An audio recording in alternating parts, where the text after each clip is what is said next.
আমরা দীর্ঘ 17টি বছর আমরা জনগণের ভোটার অধিকার থেকে আমরা বঞ্চিত ছিলাম। এই স্বৈরাচার সরকার যতদিন ছিল আমরা ভোটের মাঠে যাইতে পারি নাই, আমাদের যে ভোটের অধিকার এটা আমরা করতে পারি নাই। আমরা ভোটের মাঠ পর্যন্ত দূরের কথা, আমরা ভোটের কোনো কাজে পর্যন্ত আমরা করতে পারি নাই। যা হোক, এখন দীর্ঘ 17টি বছর পরে যে একটা সুষ্ঠু নির্বাচনের ঘোষণা দিল যে ফেব্রুয়ারির 12 তারিখে নির্বাচনটা হবে, আমরা অবশ্যই এই সরকারের কাছে আশাবাদী যে এই নির্বাচনটা সুষ্ঠু সবলভাবেই হবে। জনগণ সুস্থভাবে ভোট মাঠে ভোটের কেন্দ্রে যেয়ে নিজের ভোটটা নিজের মতো করে দিতে পারবে এবং ভোটটা খুব ভালোই হবে, এটাই আশা করি। আর ভোট মাঠে এখন আর দুর্নীতি করার কোনো নাই, কারণ জনগণ এখন সচেতন, জনগণ এখন সর্বদা সচেতন।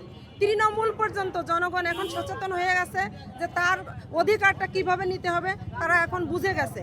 এখন আর কারোর সাথে কোনো দুর্নীতি করার কোনো সুযোগ সুবিধা নাই বলে আমি মনে করি। 12 তারিখে নির্বাচন ঘোষণা করছে, এটা শুনে আলহামদুলিল্লাহ আমিও খুব খুশি হলাম, কারণ আমি একজন নির্যাতিত নেত্রী। আমি পাঁচবার জেল খাটছি, কাশিমপুর কারাগারে দীর্ঘদিন ছিলাম। আমি জুলাই আন্দোলনে গুলিবিদ্ধ হয়েছিলাম, আমি জুলাই আন্দোলনে দীর্ঘদিন সরোয়ার্দী হসপিটালে ভর্তি ছিলাম। আমি একজন গেজেটভুক্ত জুলাই যোদ্ধা।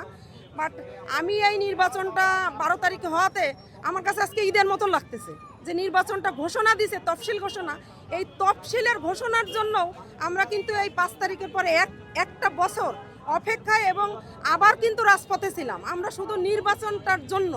জাস্ট আজকে নির্বাচনটা যে বলছে ঘোষণা দিছে 12 তারিখে, আলহামদুলিল্লাহ আমার কাছে সত্যি আজকে ঈদের চাঁদের মতো লাগতেছে, মনে হচ্ছে একটা ঈদের চাঁদ উঠেছে।